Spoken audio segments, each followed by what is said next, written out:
Um cordial boa noite a todos, feliz sábado, que a paz de nosso Senhor Jesus, o amor de Deus e a comunhão do Espírito Santo esteja com cada um de nós, amém?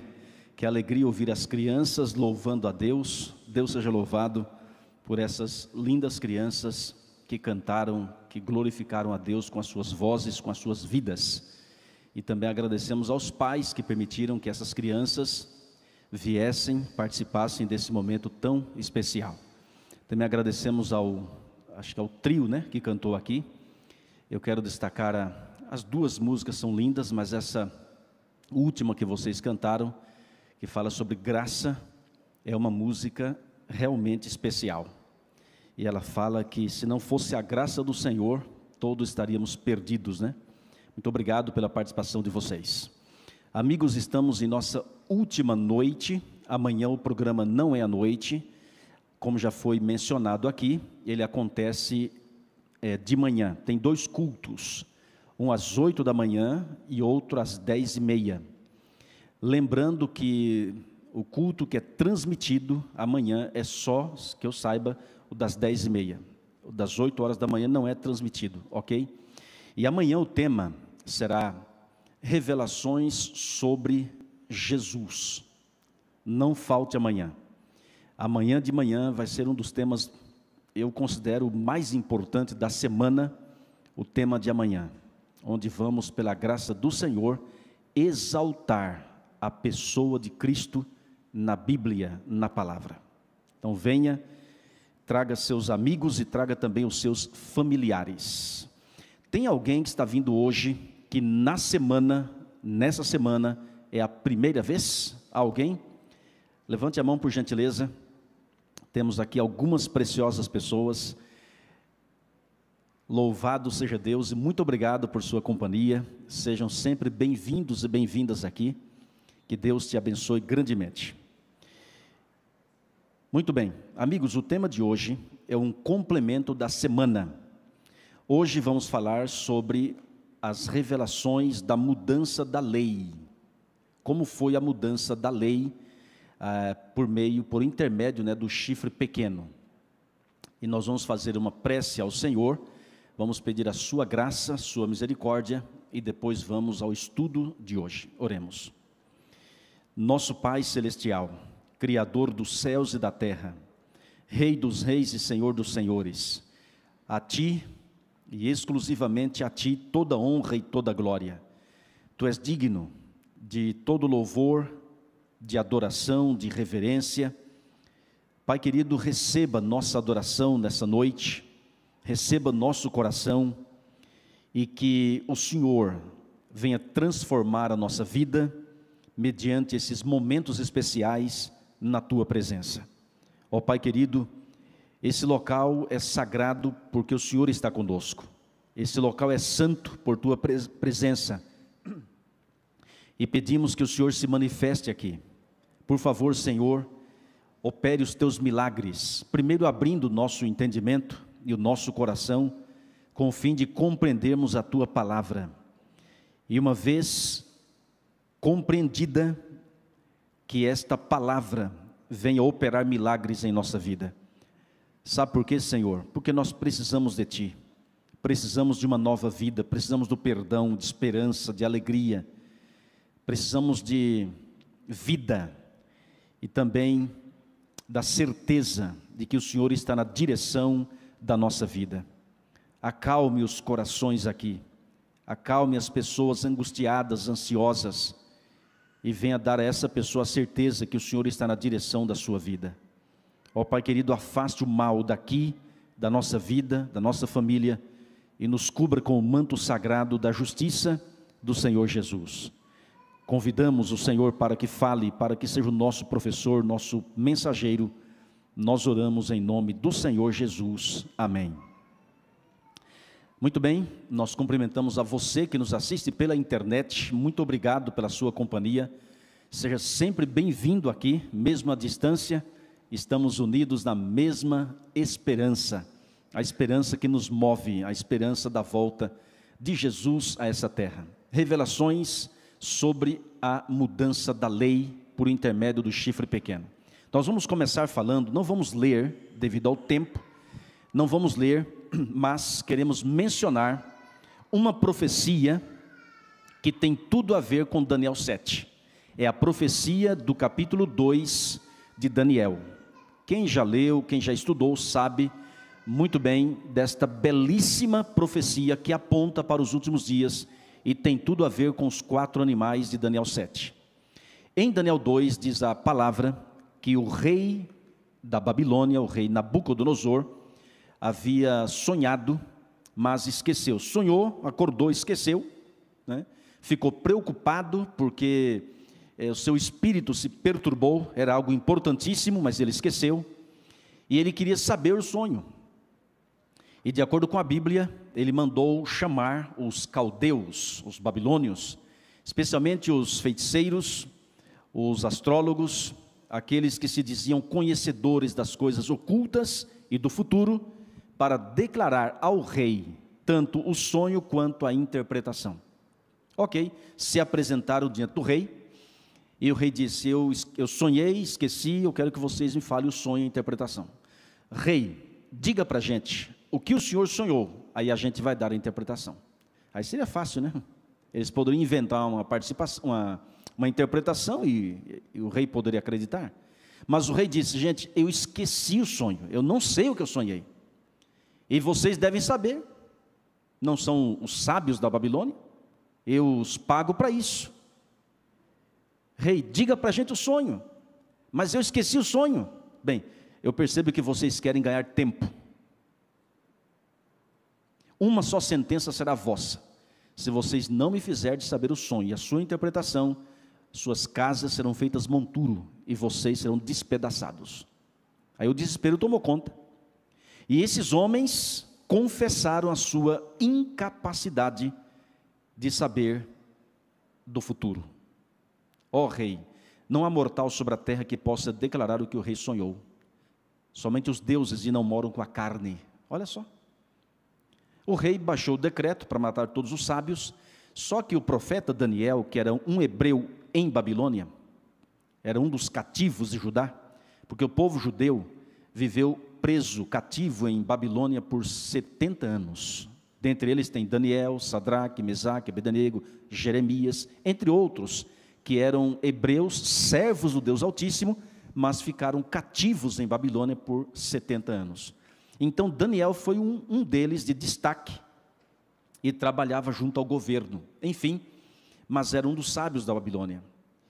E quando foi baixado o decreto de morte, chamaram quem para morrer primeiro? Daniel. Só que Daniel não estava sabendo desse decreto, não estava sabendo que o rei, né, estava preocupado com isso. Aí Daniel falou, mas por que eu vou morrer? Qual a razão? Aí alguém disse, o rei sonhou, esqueceu, ninguém sabe o que ele sonhou, ninguém sabe a interpretação, e o rei mandou matar todos os sábios, você é o primeiro da lista. Olha, os homens ímpios, irmãos, sempre agem impiamente e movidos por Satanás. Daniel falou assim, calma gente, os deuses de vocês não sabem, mas o meu Deus sabe. Pediu um tempo, foi para a sua casa, convidou seus 3 amigos de oração, oraram, e Deus revelou a Daniel, numa visão de noite, o que o rei havia sonhado, e ainda deu a interpretação. Aí quando Daniel foi à presença do rei, Daniel foi com muita humildade e falou, rei, Deus me revelou não porque eu sou melhor que os outros, mas para que você saiba o que vai acontecer nos últimos dias, e também para que os sábios da Babilônia não morram. Veja que Daniel pediu a proteção para os outros sábios, o que eles não fizeram com respeito a ele. Veja o caráter de um cristão e de um pagão, de um cristão e de um ímpio. Há uma diferença muito clara. Ok, Daniel comparece na presença do rei e fala que ele havia sonhado com uma estátua. Observa aqui na tela, por gentileza. A estátua tinha um esplendor, assim, algo impressionante. E cada parte da estátua era um metal em ordem decrescente. É interessante. Olha aqui, ó. Tem até uma ilustração quando Daniel comparece à presença do rei e fala do que ele havia sonhado. Olha só. Ó. E por que ordem decrescente? Alguns dizem que é devido aos anos que eram decrescentes ou à degeneração do ser humano. mas veja que tinha a cabeça, só voltando aqui para me falar, deixa eu ver se vai dar certo, ok.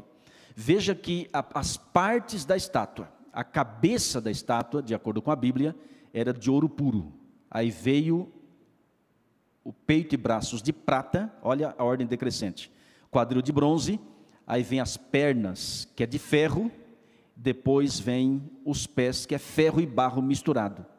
Aí diz a palavra que uma pedra foi lançada, sem auxílio de mãos humanas, atingiu exatamente os pés, não foi a cabeça, foram os pés da estátua, e essa pedra, ao destruir a estátua, se fez uma grande montanha que encheu toda a terra. Está lá em Daniel capítulo 2, essa é apenas uma ilustração em movimento para a gente entender. Amigos, ok, quando Daniel falou, você sou como uma estátua e falou as partes, o rei ficou impressionado. O rei agora pergunta, Daniel, o que representa cada parte da estátua?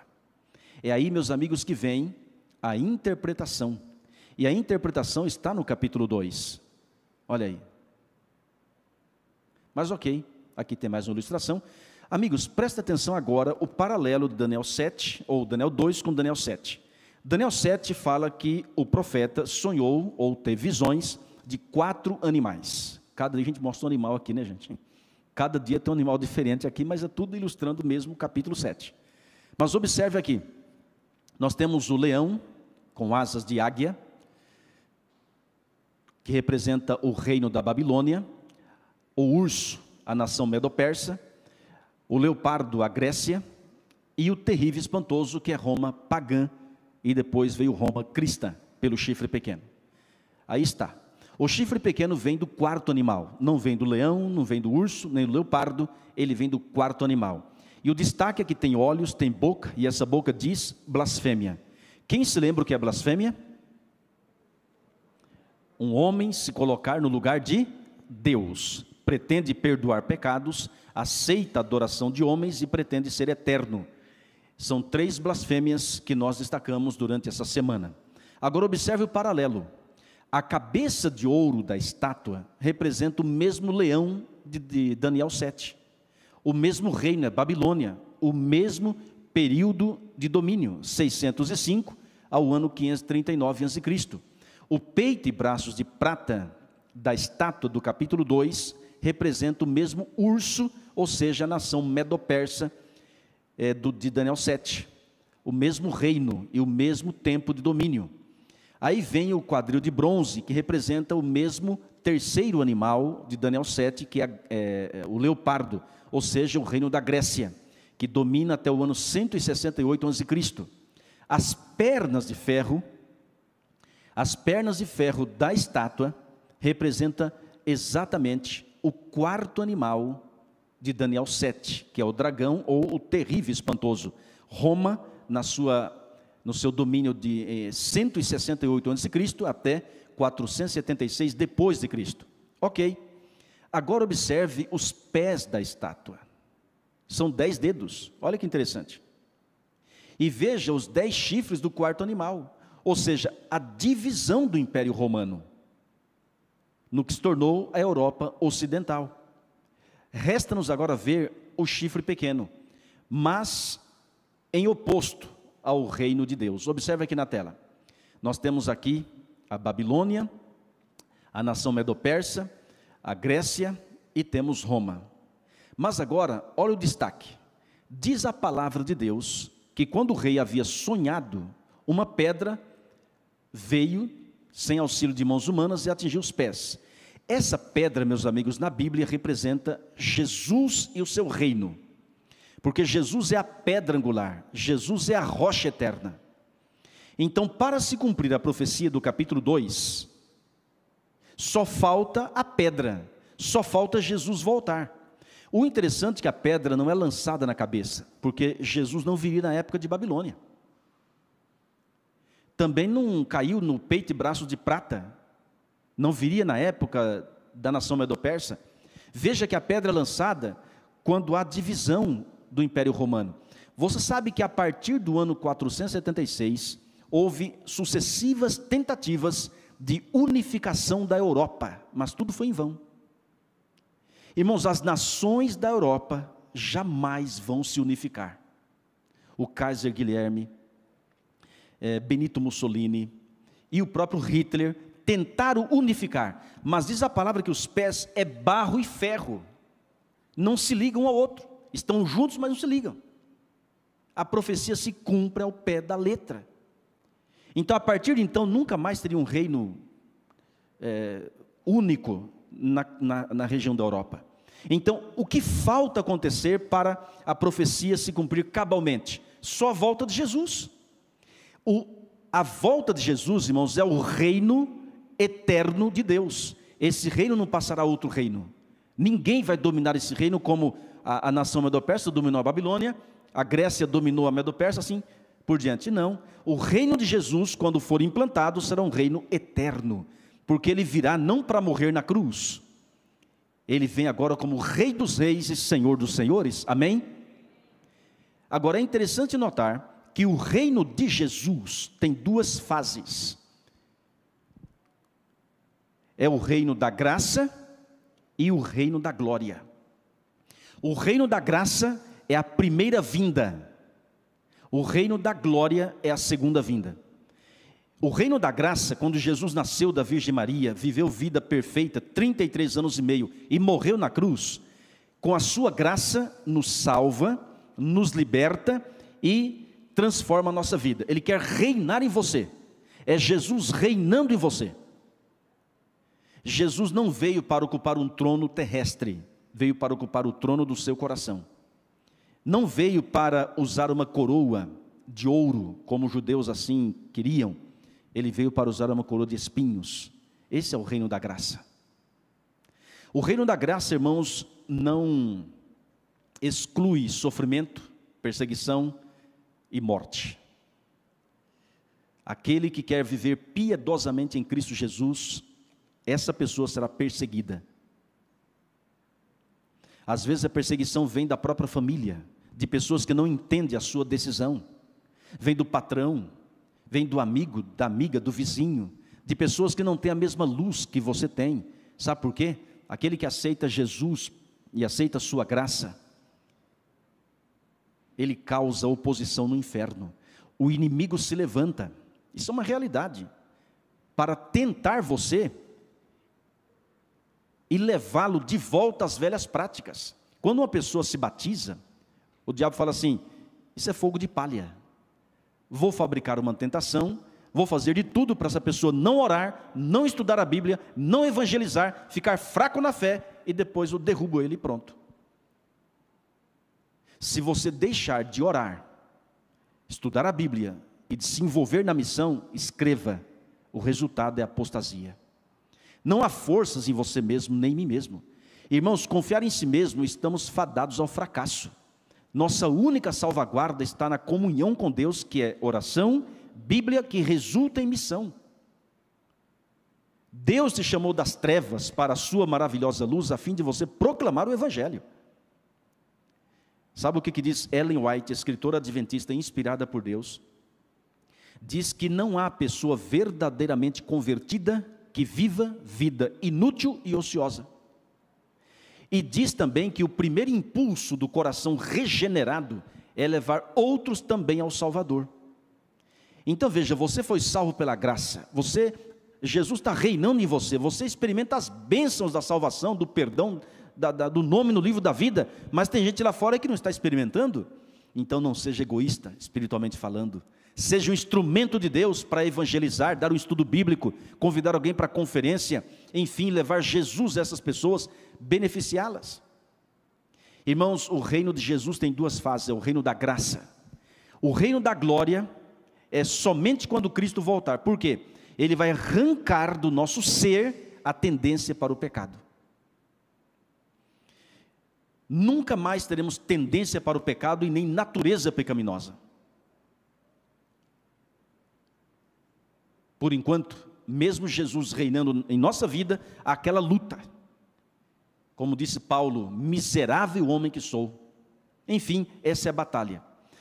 Irmãos queridos, agora observe, preste bem atenção.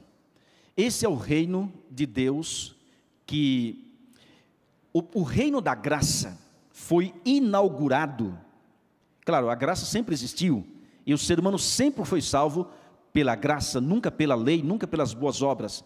Mas a primeira vinda de Jesus foi na época em que Roma dominava. Roma estava no poder político do mundo. Pilatos era romano. Quando Jesus voltar para implantar o seu reino de glória, Roma ainda vai estar dominando de alguma forma. Roma tem um papel profético, desde o nascimento até a volta de Jesus.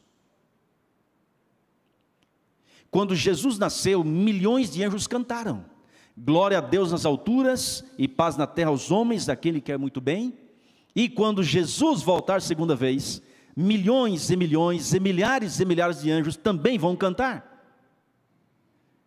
Uma música lindíssima, maravilhosa. Imagine o toque das trombetas dos anjos.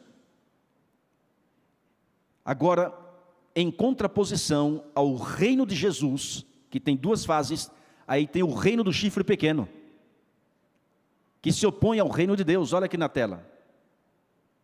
Irmãos, o reino do chifre pequeno também tem duas fases. Aí você fala, como assim, pastor? Uma que foi dominando do ano 538, vimos ontem isso, até o ano de 1798. Hoje vamos ver a conclusão do que aconteceu em 1798. Foi o reinado do terror, Idade Média, as cruzadas, Santa Inquisição, imposição de dogmas, tradições e mais tradições. Só que em 1798, com a Revolução Francesa, Napoleão Bonaparte enviou seu general chamado Napoleônico Berthier, que aprisionou o Papa Pio VI na cidade de Valência, na França. Aí, passando alguns meses, ele morre exilado. Cumpre-se Apocalipse 13, versículos de 1 a 4. É dada uma ferida de morte na cabeça da besta. Só que você vê mais para frente aqui nos slides, que em 1929, com o Tratado de Latrão, é assinada uma concordata e é devolvido a Roma 44 hectares de terra, que hoje forma o Vaticano. E a partir de então, meus amigos, a ferida mortal começa a ser curada. Não foi curada completamente, mas ela começa a ser curada, porque em breve vem a segunda fase do domínio e do reino do chifre pequeno, que vai ser implantar uma lei contra a lei de Deus, obrigando o mundo inteiro a obedecê-la. Tem muita gente que questiona, será que a vacina não tem alguma coisa a ver com o selo da besta, com o sinal da besta? Irmãos, não tem nada a ver. Também não é código de barras. Pode ser que eles tenham um controle um controle mundial das pessoas, pode ser, mas o selo de Deus é um, o selo da besta é outro. O selo da besta é oposto ao selo de Deus. A gente não tem tempo para estudar aqui, é o que eu disse para vocês no começo, né? É muito curta a semana. Irmãos, o selo de Deus, de acordo com o livro de Ezequiel 20, verso 20, e verso 12, é o sábado, o dia do Senhor. Esse é o selo do Deus vivo. O selo da besta, irmãos, é o oposto. É um falso dia de guarda, é o domingo. E o domingo como dia de guarda, que a cristandade praticamente toda aceita, nós verificaremos como foi a mudança, que já é aceita por milhares, e milhares tentam defender a guarda do domingo pela Bíblia, o que não existe. Então, quando Roma impor, o povo já aceita, menos os fiéis, o remanescente, o povo de Deus. Como Sadraque, Mesaque e Abednego, o povo de Deus não vai se curvar.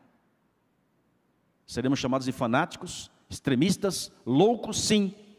Chamaram também Sadraque, Mesaque e Abednego. Era só se curvar um pouquinho diante da imagem. Ninguém estava vendo.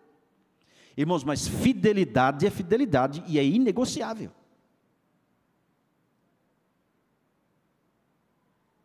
E assim será. O reino do chifre pequeno voltará. Por quanto tempo? Eu não sei. O que nós cremos é que será curto período de tempo. Porque aí enche a taça da misericórdia do Senhor, aí passa pouquíssimo tempo, fecha a porta da graça, e começa a cair nessa terra as 7 últimas pragas, que vão atingir única e exclusivamente os adoradores da besta e da sua imagem. Nenhum cristão sofre dano de nenhuma praga. Como diz Salmo 91, praga nenhuma chegará à tua tenda. Amém? Porque o seu nome está no livro da vida, você se batizou, permaneceu firme na fé, então Deus sim, você vai ver outra vez a diferença entre o justo e o perverso, entre o que serve a Deus e o que não serve. Então, irmãos, tudo caminha para isso, tudo. E o domingo será colocado como uma possível solução para os problemas. Pode ser que em função do problema do clima, pode ser outras coisas, em função da família, né? A emissão de gases, que tem fábricas que não param, então tem que parar. Então será colocado como uma solução e para o bem. Aí se você não aceitar, você está indo contra o bem. Só que você não vai aceitar porque você é de Deus, você segue a palavra. Alguém fala, mas é tão importante assim o sábado, irmãos? Para um pouco para pensar, olha bem para cá. Pecado é pecado. Adão e Eva, qual foi o pecado deles? Irmãos, eles desobedeceram a Deus comendo de um fruto que Deus falou, não coma. Literalmente não mataram ninguém, mas eles desobedeceram. Irmãos, pecado é pecado. E pecado é transgressão da lei. E o sábado é o 4º mandamento. A importância dele é o mesmo daquele que diz, não matarás, não adulterarás, não furtarás. Tiago 2, verso 10 fala assim, aquele que guarda toda a lei, mas tropeça em um só ponto, torna-se culpado de todos. Então é preciso obedecer a todos e colocar em prática a palavra do Senhor. Então, meus amigos, temos aqui a guerra entre o bem e o mal, descrita na palavra do Senhor, para todos entendermos e tomarmos decisões inteligentes, conscientes ao lado da verdade. Você percebeu que nós estamos aqui estudando a palavra, tem louvores, tem oração, mas, irmãos, o foco é a palavra. Seria muito assim interessante nós entrarmos aqui na igreja e termos, né, aquele louvorzão, só música e tá. E claro que louvor é maravilhoso, mas o estudo da palavra, irmãos, nos prepara e nos abre o entendimento para não cairmos nos enganos dos últimos dias. E o que passamos aqui é apenas uma pincelada. Você vai pesquisar muito mais. Tem muito mais detalhes nesse assunto profético que é fenomenal. O dia que você estudar sobre as 7 cartas do Apocalipse, irmãos, cada carta uma fase, vai abranger tudo que estamos falando aqui. Éfeso, do ano 31 ao ano 100. Esmirna, do 100 ao 313. E vai assim. É impressionante. São temas que se repetem na Bíblia, porque Deus quer nos ensinar. É fantástico. Enfim, temos aí o destaque para o chifre pequeno. E agora eu convido você a abrir a Bíblia em Daniel 7, verso 25, por favor. Para a gente avançar. Daniel 7, versículo 25.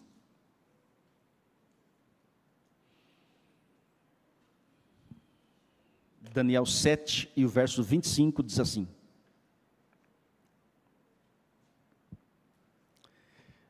proferirá palavras contra o Altíssimo, magoará os santos do Altíssimo e cuidará em mudar os tempos e a lei.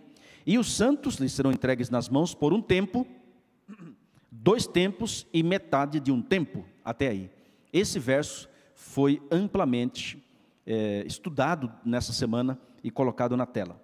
Aqui está o destaque do verso. Irmãos, o chifre pequeno cuidaria em mudar os tempos e a lei. E é o que veremos a partir de agora. Abra sua Bíblia em Êxodo, capítulo 20, e vamos apenas ler os 10 mandamentos da Bíblia, os escritos pelo dedo de Deus. Êxodo, capítulo 20. O verso 3 é o primeiro mandamento. Os mandamentos não estão em ordem de versículo, como verso 1, primeiro mandamento, verso 2, segundo mandamento. Não está assim. O verso 3 é o primeiro mandamento, o verso 4 ao 6 é o segundo, ok? Então, o verso 3, o primeiro mandamento diz assim: Não terás outros deuses diante de mim. Ok? Verso 4 ao 6, o segundo mandamento: não farás para ti imagem de escultura, nem semelhança alguma do que há em cima nos céus, nem embaixo na terra, nem nas águas debaixo da terra. Não as adorarás, nem lhes darás culto, porque eu sou o Senhor teu Deus, Deus zeloso, que visito a iniquidade dos pais nos filhos, até a terceira e quarta geração daqueles que me aborrecem, e faço misericórdia até 1000 gerações daqueles que me amam e guardam os meus mandamentos. Esse mandamento proíbe a fabricação e a adoração de imagens. Versículo 7, o terceiro: não tomarás o nome do Senhor teu Deus em vão, porque o Senhor não terá por inocente o que tomar o seu nome em vão. Versículo 8 ao 11 é o quarto mandamento: lembra-te do dia de domingo para o santificar. Certo ou errado? Errado, então vamos corrigir. Volte para o verso 8. Lembra-te do dia de segunda-feira para o santificar. Terça-feira, quarta, quinta, sexta. Irmãos queridos, será que eu preciso de óculos? Olha o que diz aqui: lembra-te do dia de sábado. Irmãos, está escrito sábado, por que o povo enxerga domingo? Dá para entender? Lembra-te do dia de sábado para o santificar. Versículo 9: 6 dias trabalharás e farás toda a tua obra, mas o sétimo dia é o sábado do Senhor teu Deus. Não farás nenhum trabalho, nem tu, nem o teu filho, nem tua filha, nem o teu servo, nem tua serva, nem o teu animal, nem o forasteiro das tuas portas para dentro. Por quê? Porque em 6 dias fez o Senhor os céus e a terra, o mar e tudo que neles há, e ao sétimo dia descansou. Por isso o Senhor abençoou o dia de sábado e o santificou. Aí está o quarto mandamento. Quinto mandamento, verso 12: honra teu pai e tua mãe, para que se prolonguem os teus dias na terra que o Senhor teu Deus te dá. Versículo 13 ao sexto: não matarás. Versículo 14, o sétimo: não adulterarás. Versículo 15, o oitavo: não furtarás. O versículo 16, o nono: não dirás falso testemunho contra o teu próximo. E o versículo 17 é o 10º: não cobiçarás a casa do teu próximo, não cobiçarás a mulher do teu próximo, nem o seu servo, nem sua serva, nem o seu boi, nem o seu jumento, nem coisa alguma que pertença ao teu próximo. Ok, aí estão os 10 mandamentos da Bíblia. Nós colocamos aqui de forma bem mais enxuta, devido ao espaço da tela, mas aí nós encontramos os 10. Primeiro, segundo, terceiro, o quarto a gente pula. Olha o quinto aqui, olha o sexto, o sétimo, o oitavo, o nono e o 10º. Agora, o quarto mandamento a gente vai destacar. Lembra-te do dia de sábado. Não é domingo, irmãos. O sétimo dia, diz a palavra, é o sábado do Senhor. Aí não fala assim, é o sábado dos judeus, é o sábado do povo de Israel, da igreja adventista. Não é. Aí diz que o sétimo dia é o sábado do Senhor. Uma vez um amigo meu, eu estava no estado do Espírito Santo. Ele falou assim: pastor, você pode conversar com um rapaz, está do outro lado da linha, por celular. Ele é evangélico, e ele está falando algumas coisas sobre o sábado aqui, eu preciso da sua ajuda. Eu falei, tá bom. Aí eu peguei o telefone, o rapaz falou assim: pastor, para mim o sábado não é um dia, para mim o sábado é Jesus. Eu falei, bonita a sua teoria, mas não é bíblica. Não, pastor, mas Jesus não disse: vinde a mim os estáis cansados? E o sábado não é dia de descanso? Então, se eu vou a Jesus, eu já tenho o sábado, não preciso de um dia. Olha, eu falei, meu amigão, por mais bonito que seja a sua teoria, não é bíblica. Aí eu falei, o que diz a palavra? Lembra-te do... Não fala do sábado, fala do dia de sábado. Então, é um dia. Claro que em Cristo nós temos o descanso, mas irmãos, Deus separou um dia de 24 horas, para adoração exclusiva a Ele. Por que o sábado é muito odiado? Porque envolve adoração.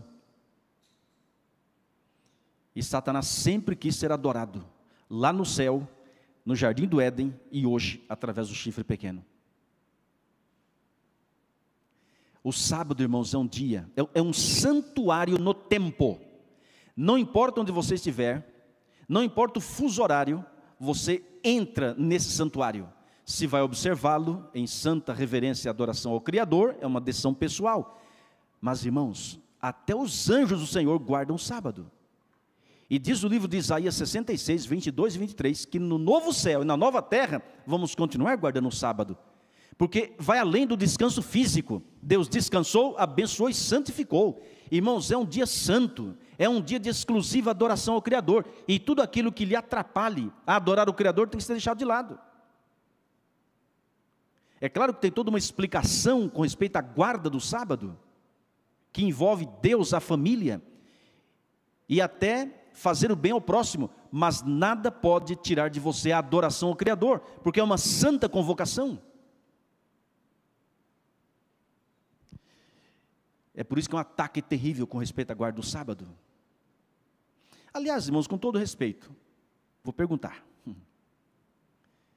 Aqueles que se dizem guardadores do domingo, guardam mesmo? Guarda nada. Compra, vende, troca, trabalha, não está nem aí. Agora, Roma vai fazer guardar. Estão entendendo? Vamos lá. Ok, agora, meus amigos, olha aqui na tela, por gentileza. Vamos colocar os 10 mandamentos numa tábua só. Aí estão, para efeito de comparação. Aí está o 7º, 8º, 9º e o 10º. Aqui, a gente vai colocar os 10 mandamentos do catecismo romano, porque é de lá que vem o chifre pequeno. Topa? Não é amanhã não, é agora. Presta atenção aqui na tela, por gentileza. Irmãos, o primeiro mandamento da Bíblia diz, não terás outros deuses diante de mim. O do catecismo diz assim, amar a Deus sobre todas as coisas. Essa frase, amar a Deus sobre todas as coisas, está certa ou está errada?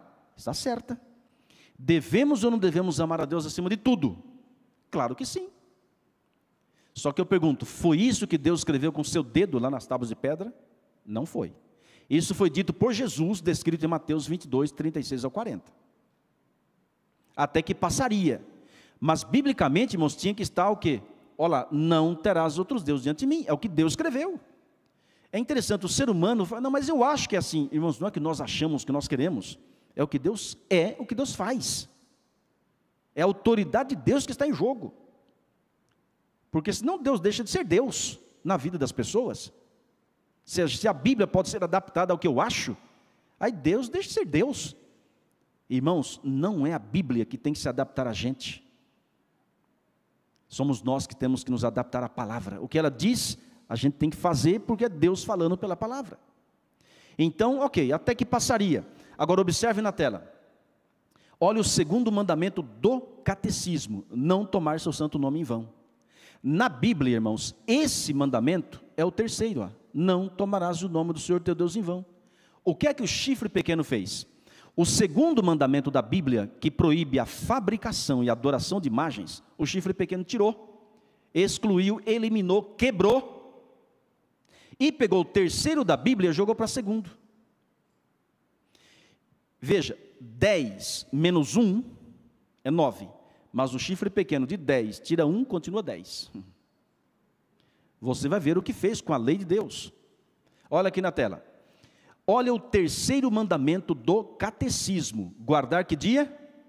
Domingos e festas de guarda. Irmãos, olha o que diz o quarto da Bíblia. Olha o quarto aqui. Lembra-te do dia de sábado para o santificar. O que é que o chifre pequeno fez? Eliminou esse mandamento, destruiu das suas, daquilo que poderia ensinar, eliminou e substituiu. Colocou o domingo no lugar e jogou para terceiro. Daqui a pouco a gente volta lá. Agora observe o quarto do catecismo, honrar pai e mãe. Na Bíblia, esse é o quinto. Eles jogaram para quarto. Olha o quinto, não matar do catecismo. Na Bíblia é o sexto. Eles jogaram para quinto. Olha o sexto do catecismo, não pecar contra a castidade. É o mesmo sétimo da Bíblia, não adulterarás. Jogaram para sexto. Uai, engatou a quinta aqui. Vamos lá. Olha aqui, ó. Então veja, o não pecar contra a castidade, o sexto do catecismo, na Bíblia, é o sétimo. Eles jogaram para sexto. Agora veja, o sétimo não furtarás do catecismo, na Bíblia é o oitavo. Olha aqui, jogaram para sétimo. Agora veja, o oitavo do catecismo, que diz não dirás falso testemunho, na Bíblia, irmãos, é o nono, ó. Olha aqui. Está vendo? Agora observe o nono e o décimo do catecismo. O nono diz assim, não cobiçar a mulher do próximo, e o décimo, não cobiçar as coisas alheias. Irmãos queridos, esses dois últimos mandamentos do catecismo, na Bíblia é um só, é o décimo.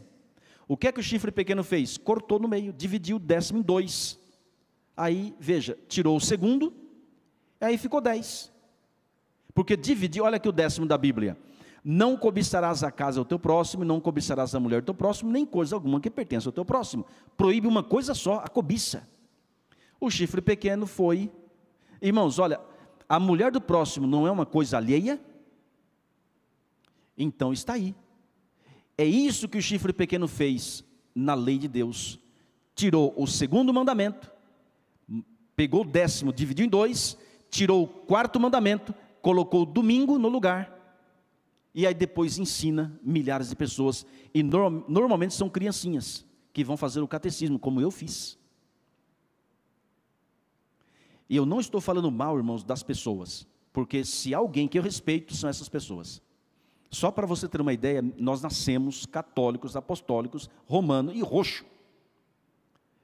Minha mãe, irmãos, minha mãe, nunca foi dormir sem rezar por todos os filhos. Ela não sai de casa sem os seus lábios estarem se mexendo, sempre rezando pelos filhos. Quando era dia 12 de outubro, minha mãe pegava uma almofada, colocava assim, aí na mesa tinha a imagem de Nossa Senhora Aparecida, uma vela aqui, outra vela aqui, e ela pegava o terço, meio-dia, e ficava, ó, horas, ajoelhada, uma mulher de fé. Quantas vezes eu fazia novena com ela, procissão, peregrinação. Agora eu dou graças a Deus pelos ensinos dos meus pais. Ai de mim se eu colocasse um cigarro na boca.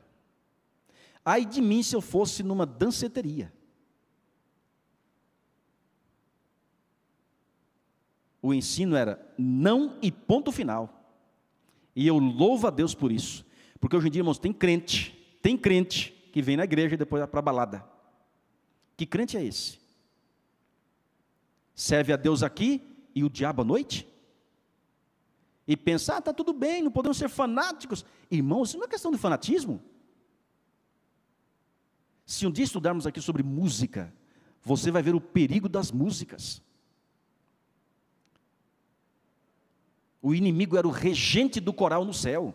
Ele sabe deturpar uma música para levar as pessoas à perdição.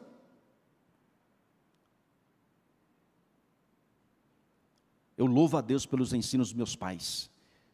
Mas uma coisa é certa, irmãos, quando você descobre a verdade, aí você tem que tomar uma decisão.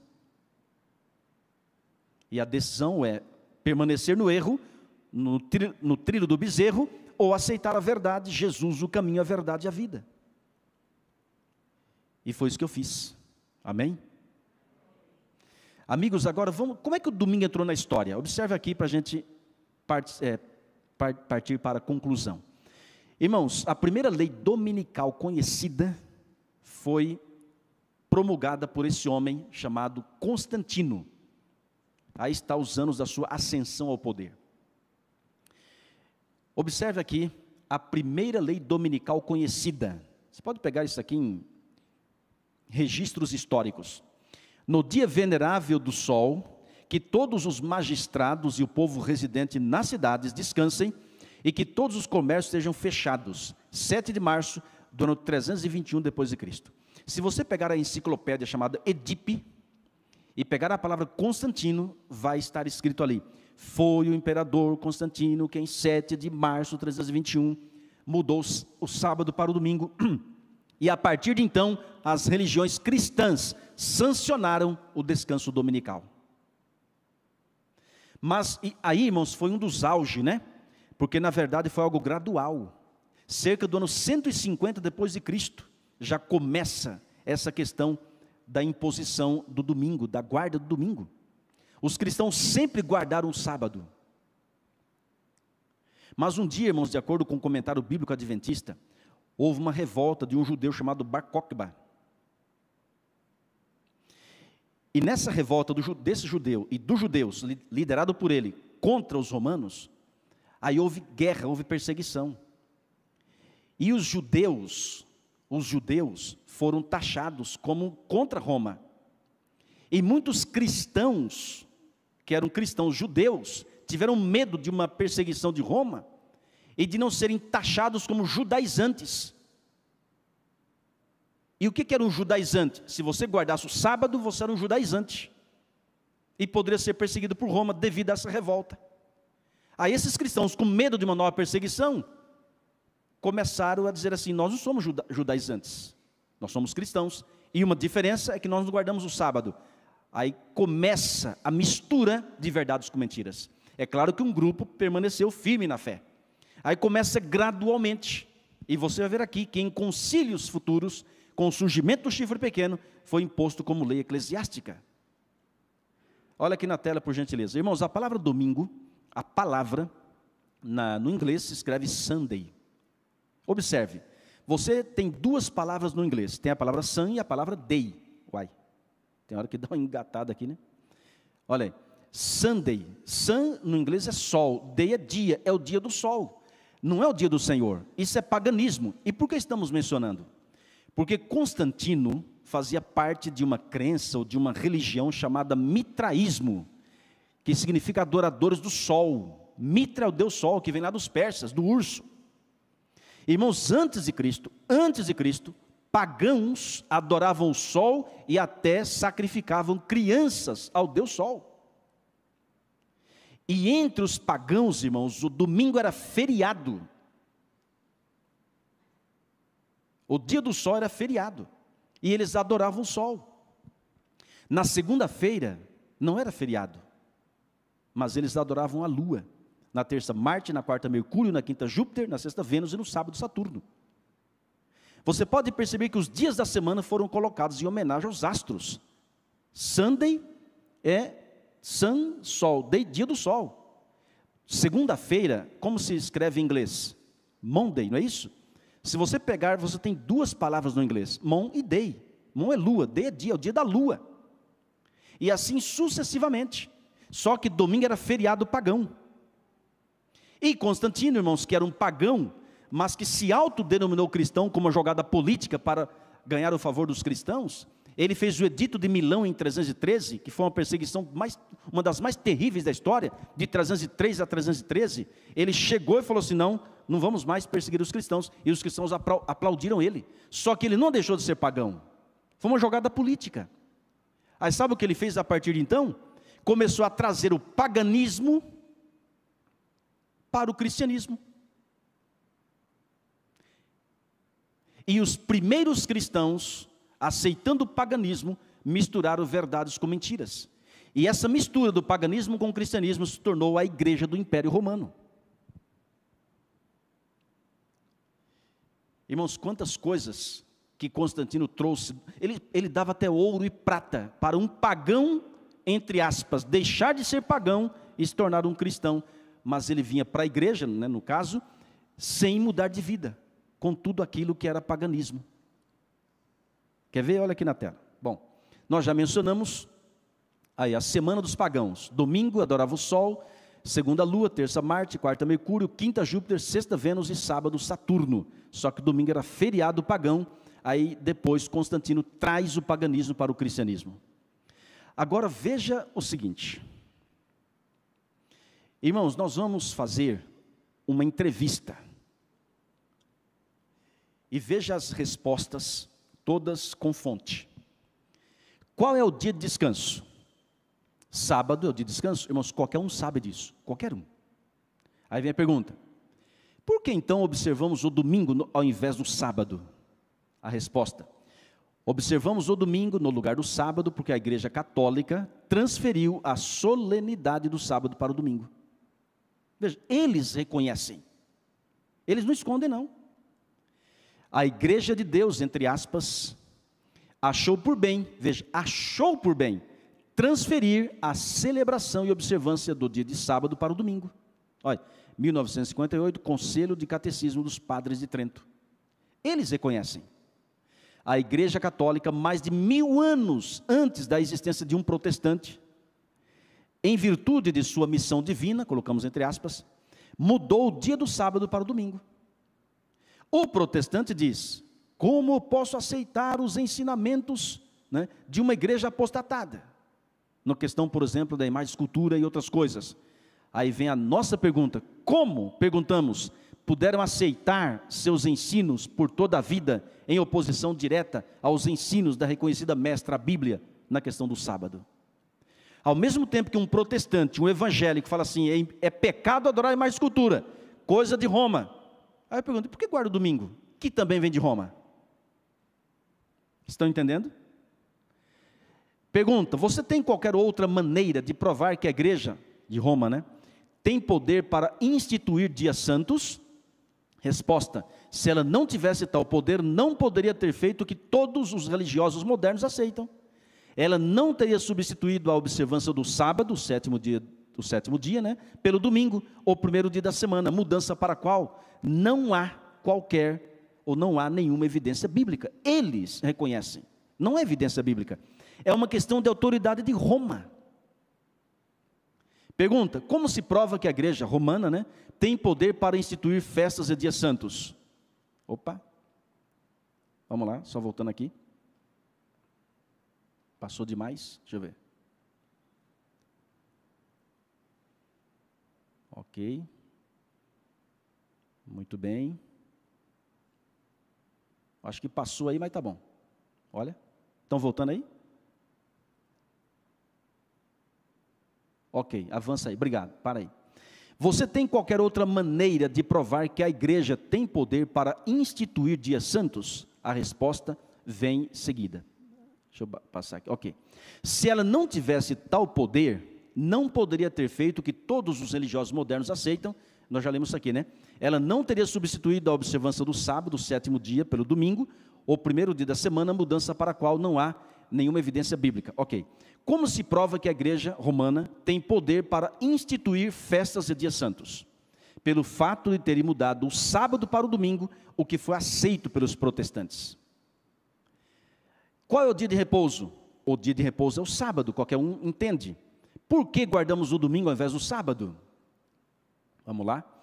Guardamos o domingo no lugar do sábado, porque a igreja católica, no concílio de Laodiceia, em 336, ano Domini, transferiu o dia de adoração do sábado para o domingo. Aí veio concílios e mais concílios. O sábado cristão, que é o domingo, dizem eles, não pode ser encontrado nas Escrituras, e não foi chamado dia santo pela igreja primitiva.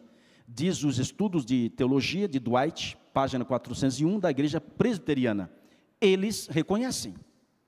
Olha aqui. A festa do domingo, como qualquer outro dia santo, segundo eles, foi sempre uma ordenança humana e nunca esteve na mente dos apóstolos estabelecer um mandamento divino a este respeito. Diz aí a história da igreja de Neander, igreja episcopal. E estava muito longe da ideia deles e da igreja primitiva a mudança da lei do sábado para o domingo. Provavelmente, no final do século II, uma aplicação falsa desta natureza começou a aparecer. Naquele tempo, o homem parecia já considerar um pecado trabalhar no domingo. Agora veja essa outra citação. Não há mandamento na Bíblia sobre o batismo infantil e nem sobre a guarda do primeiro dia da semana. Diz o compêndio teológico de Amos Bini, igreja metodista. Eles reconhecem. A guarda do dia do Senhor, entre aspas, não é baseada em nenhum mandamento de Deus, mas sim na autoridade da igreja. Manual do Sábado de Cox, da igreja luterana. Os cristãos não observavam o domingo como dia de descanso até o 4º século da nossa era, quando o imperador Constantino designou-o como um dia santo para todo o Império Romano. Olha aí. E tem mais. Os primitivos cristãos não confundiam o domingo com o sábado judaico e não faziam tentativa alguma para aplicar a ele a legislação referente ao sábado. Reconhece os protestantes não haver mandamento algum para santificar o domingo? Veja isso aí. É claro que sei perfeitamente ter o domingo entrado em uso como dia religioso na primitiva história cristã. o que sabemos através dos pais da igreja e de outras fontes. Que pena, porém, que ele nos venha assinalado com a marca do paganismo e batizado com o nome do Deus do Sol. Em seguida, adotado e sancionado pela apostasia papal e legado ao protestantismo como uma doação sagrada. Esses aqui são documentos. Foi a Igreja Católica que, por autorização de Jesus Cristo, entre aspas, transferiu este repouso para o domingo, em comemoração da ressurreição de Nosso Senhor. Assim, a observância do domingo pelos protestantes é uma homenagem que contra si mesmos prestam à autoridade da Igreja Romana. Está vendo? Irmãos queridos, tem outras citações, a gente poderia passar muitas outras aqui, mas olha, The Catholic Press of Sydney, da Austrália, é claro em afirmar que a observância do domingo é de origem exclusivamente romana. O domingo é uma instituição católica e a reivindicação à sua observância só pode ser defendida nos princípios católicos. Do princípio ao fim das Escrituras, não há uma única passagem que autorize a transferência do culto público semanal do último dia da semana para o primeiro. Eles reconhecem. Irmãos, seguir os ensinos da besta é adorar o dragão. Por isso, o apelo nessa noite é que você não aceite os ensinos da besta. Aceite os ensinos do Cordeiro do Senhor Jesus Cristo. Olha aqui na tela, alguns instrumentos de tortura usados na Idade Média para forçar a consciência das pessoas a aceitarem os dogmas e ensinos de Roma. Cada um desses instrumentos tem seu nome, viu? São nomes terríveis e coisas horríveis. Olha aí, isso era para decepar a cabeça. Olha aí, meu Pai do céu, olha aí, olha aí. Antes dos 1260 anos, claro, Nero mandou matar Pedro, crucificado, e Pedro disse, não sou digno de morrer como meu mestre. Morreu crucificado, só que de cabeça para baixo, numa cruz de cabeça para baixo. Paulo foi morto, decapitado a mando de Nero por volta do ano 67 depois de Cristo. Irmãos, o único dos apóstolos que morreu morte natural foi João. Morreu de velhice. 1260 dias ou anos de perseguição. Tudo em nome da igreja e em nome de Jesus. Uma barbaridade. Irmãos, até que pela graça do Senhor, Deus levantou Martinho Lutero com o princípio sola escritura. E houve a grande reforma protestante. Louvado seja Deus por isso. Embora não reformaram tudo. Aí está, pregando as 95 teses na Catedral de Wittenberg, na Alemanha. Enfim. Agora, meus amigos, observe aqui, para a gente concluir. Em 1798, devido à Revolução Francesa, o papado é destronado e o Papa Pio VI é morto. Aí é o golpe mortal, a ferida mortal. Em 1929, no Tratado de Latrão, que já foi mencionado aqui, a ferida começa a ser curada e futuramente, irmãos, a terra vai se maravilhar seguindo a besta. Mas que você não venha se maravilhar. Não siga a besta. O Papa, esse que deu lugar ao Papa Francisco, o Papa Bento XVI, isso aqui está na internet, ninguém está falando mal de ninguém, é um registro. Sabe o que ele disse? A única igreja de Cristo é a igreja católica. Irmãos, deu um rebuliço no meio evangélico. Não é uma igreja que salva, é Cristo que salva. Aí o Papa Francisco fez outra declaração, olha essa aqui, ó. Pode pegar na internet. Apenas a igreja é capaz de interpretar as Escrituras, está vendo? Irmão, Roma não muda não. Mas sabe o que diz a Bíblia, irmãos? Mais importa obedecer a quem? A Deus que aos homens. Devemos obedecer às leis superiores? Claro que sim. Mas, quando uma lei governamental entra em choque com a lei de Deus, mais importa obedecer a Deus que aos homens. Agora, irmãos, olha só, que coisa linda essa imagem, gostei muito dessa imagem. Jesus breve voltará. Ele não vai tolerar por mais tempo esse mundo pecaminoso. Uma vez que a lei de Deus, irmãos, é transgredida, é quebrada, aí vem uma enxurrada de males. Porque se não tem lei, não tem transgressão. Então cada um vive como bem entender. E aí está o mundo, numa perversidade só. mas Deus tem seu povo na terra. Deus tem seus filhos fiéis. Olha que cena bonita, apenas uma ilustração, mas imagina a cena quando Jesus voltar, irmãos, coisa linda. Ele está voltando a essa terra. Como diz a serva do Senhor, já podemos ouvir os passos de um Deus que se aproxima. Aleluia por isso. E eu finalizo, como prometemos, contar a história desse rapaz aqui. A gente estava em Guaramirim, naquela tenda. Lembra da história do Patrick? Então, esse rapaz aqui, ó, olha aqui. Ele passava em frente à conferência, à tenda, bêbado, empurrando a sua bicicleta, porque não tinha condição de pedalar. Totalmente bêbado. Aí um dia ele resolveu, parou em frente à tenda lá, meio cambaleando, e assistiu. Aí se aproximou, não entrou, ficou lá fora assistindo, aí foi embora. Aí no outro dia a mesma cena, Aí um dia, uma recepcionista iluminada por Deus falou assim, entra. Ele entrou bêbado, mas entrou. Aí, de repente foi embora, no meio do culto, saiu. Aí no outro dia ele voltou, só que voltou já sóbrio, sabe, em sã consciência. Aí já entrou, sentou, a gente deu uma Bíblia para ele. Ele assistiu o culto. Aí no apelo, foi na frente, entregando a vida a Jesus. Olha, o pastor João deu Bíblia missionária hoje, não foi por aqui? Acho que já presenteou. E nós presenteamos esse rapaz com uma Bíblia missionária. Nossa equipe de obreiros passou a fazer visitas missionárias para ele, dar estudos bíblicos, e ao final daquelas 20 e tantas noites, esse homem entra nas águas e é batizado. Eu esqueci o nome dele, mas o pastor Thomas realizou o batismo desse rapaz. Eu achei interessante, você viu a cena, né? Como que paulatinamente, em ordem progressiva, ele foi até as águas do batismo. Irmãos, isso é coragem. E é isso que Deus quer fazer com você. Você veio aqui 1, 2, 3 noites, ou várias noites, ou mais noites. Deus está chamando você para uma transformação. Claro que o batismo não é o fim. Aliás, o batismo é o fim e o começo. É o fim de uma velha vida. É o enterro de uma velha vida. E o renascimento para uma nova vida em Cristo. E aquele que está em Cristo é nova criatura. As coisas velhas já passaram, eis que se fizeram novas.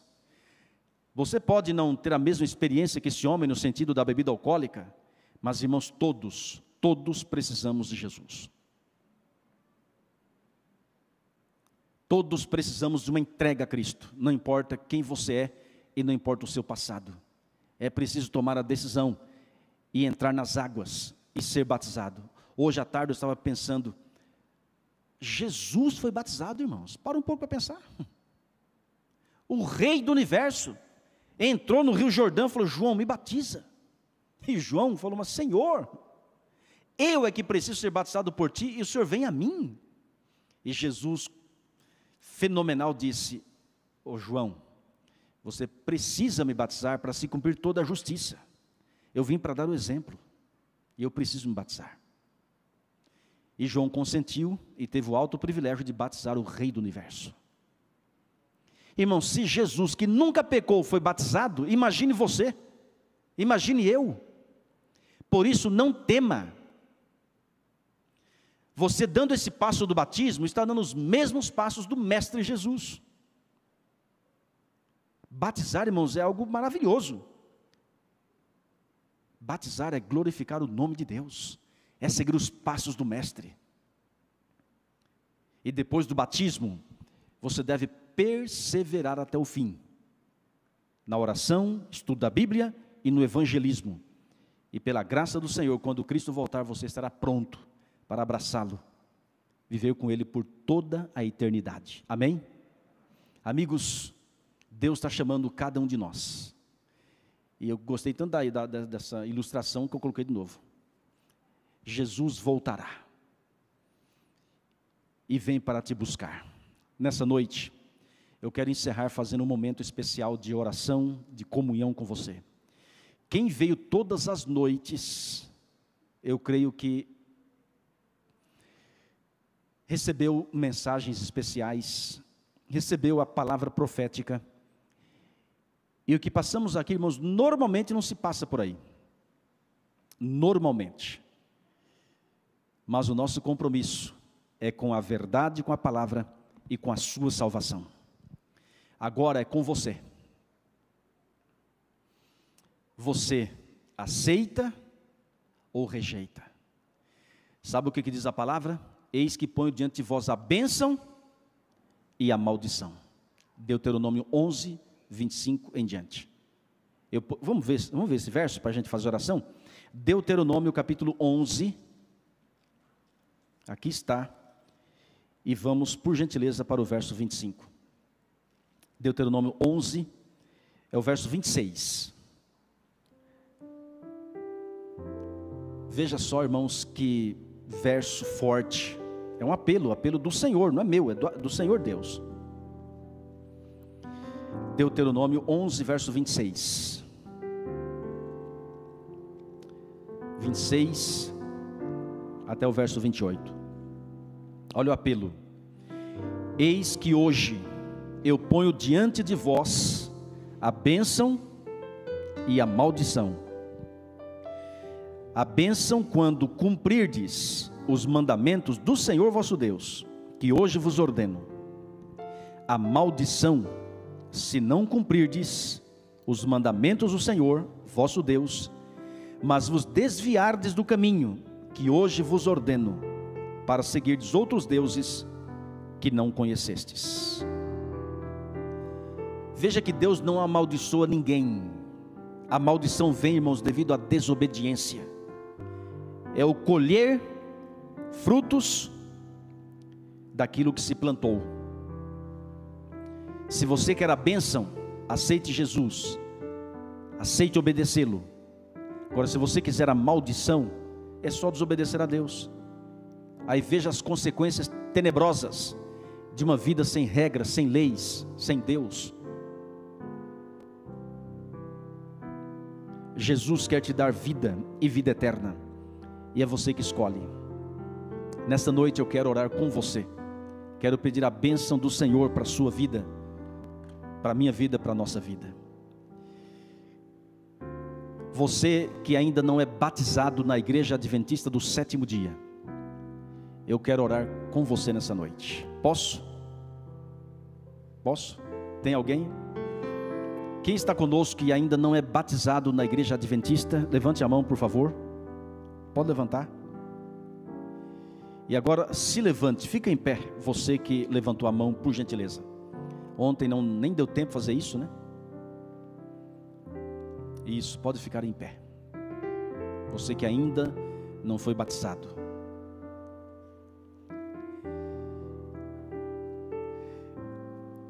Há alguém que já foi batizado, mas se afastou da igreja? Fica em pé também, para você receber a bênção do Senhor e se preparar para um futuro rebatismo e ser um instrumento nas mãos do Senhor. Amém? Parabéns a vocês. Parabéns.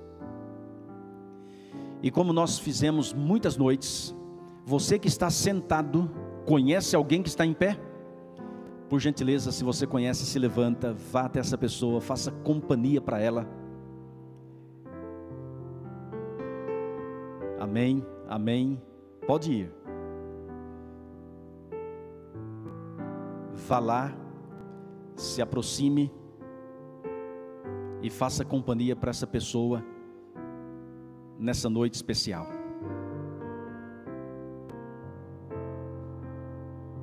Amém.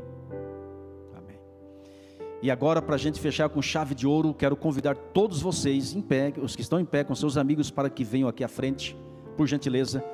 Eu já estava com saudades desse momento, ontem não deu certo. Quero que vocês venham desse lado direito, meu aqui, desse lado direito, e desse lado aqui, porque esse corredor aqui precisa ficar livre para a filmagem.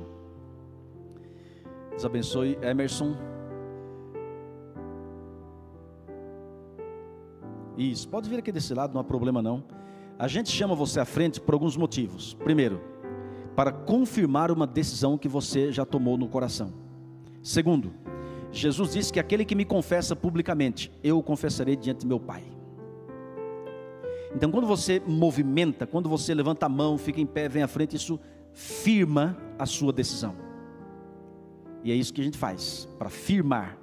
Porque tem gente que não se levanta, mas também estão decididos, a gente tem que reconhecer isso, né? Mas quando você vem, aí confirma mais ainda, e isso é maravilhoso. Olha que cena bonita, gente. Eu vou até tirar uma foto, posso? Eu vou tirar uma foto aqui porque está bonita essa cena. Ó, dá para pegar todo mundo na foto. Olha aqui. Maravilha.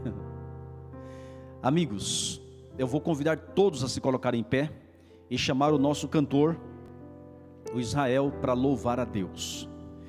E antes dele cantar, você que ainda não é batizado e você deseja se batizar, aqui está o pastor João Batista, está o pastor Emerson, tem os anciãos da igreja. Você deu o seu nome, a gente vai conversar com você e ver as possibilidades de você ser batizado. Inclusive amanhã de manhã teremos batismo aqui de pelo menos uma pessoa. É o nosso amigo Rogério. O Rogério tem uma história profunda, né? Deus o libertou, Deus o tirou das profundezas de vícios e hoje está aqui glorificando a Deus. Então, se mais alguém deseja se batizar amanhã de manhã e nada lhe impede, o pastor João Batista vai fazer a análise. Então dê o nome para ele, dê o nome para o Emerson, para a nossa equipe, e a gente vai ver as possibilidades de batizá-lo ou batizá-la amanhã de manhã. E olha, não deixe para depois o que você pode fazer hoje, a sua decisão, a sua entrega. Vamos ouvir a música. Após a música vamos orar ao Senhor. Presta atenção na letra.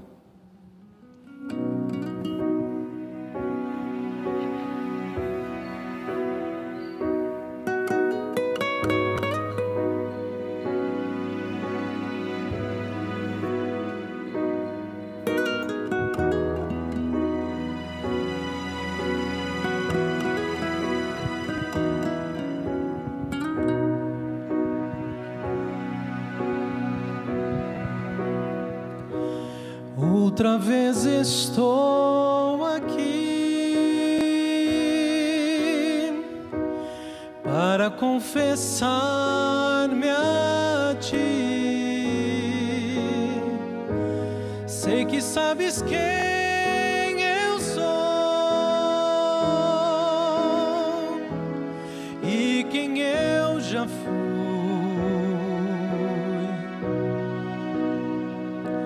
Sabes o que tenho em mim,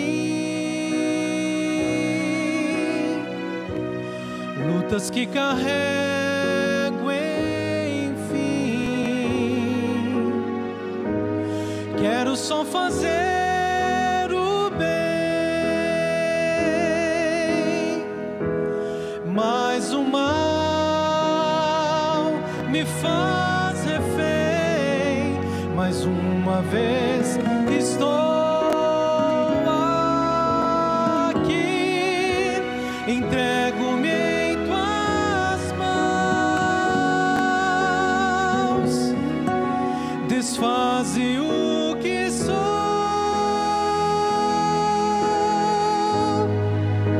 refaze outra vez, irei sentir teu coração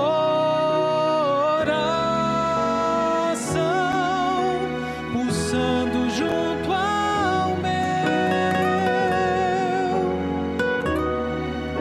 que morra o meu eu, reviva Cristo em mim.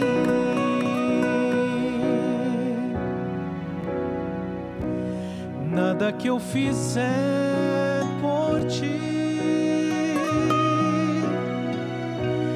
tudo que eu tentar cumprir, toda lei que eu seguir, não me salvará.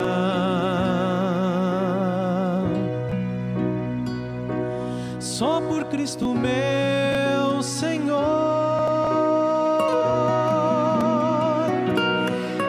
do seu imenso amor. Só no sangue que verteu, eu sigo a Jesus,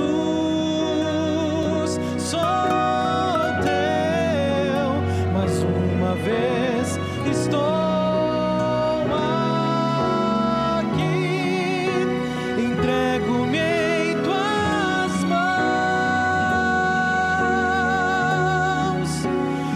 faze o que sou,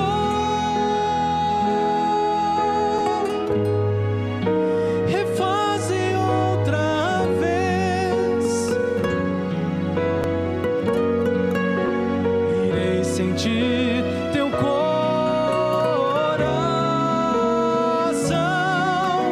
pulsando junto ao meu, e que morra o meu eu, reviva Cristo em mim.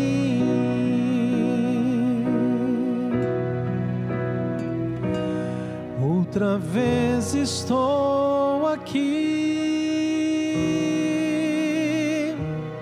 para confessar-me a ti, e que morra o meu eu, reviva Cristo em mim. Amém.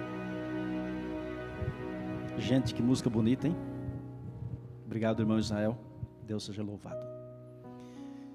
Você que está nos assistindo pela internet e você também deseja um dia ser batizado, você pode entrar em contato conosco. Tem um link aí no YouTube mesmo, no mesmo canal que você está, e também tem um QR Code onde você pode apontar o celular e preencher um formulário e enviar para a gente. Faça isso enquanto a porta da graça está aberta. Quando Deus chama, é porque chegou a hora. Oremos.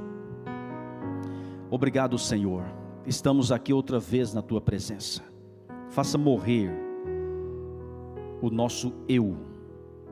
Dá-nos um novo coração. Viva em nós as Tuas vitórias. Viva em nós a Tua justiça imaculada. Afasta o mal da nossa vida e não nos deixes cair em tentação. Não nos deixes abandoná-lo. Abençoe cada pessoa que veio à frente, cada homem, cada mulher. Essas pessoas que estão se preparando para o batismo, que sejam batizadas o mais rápido possível.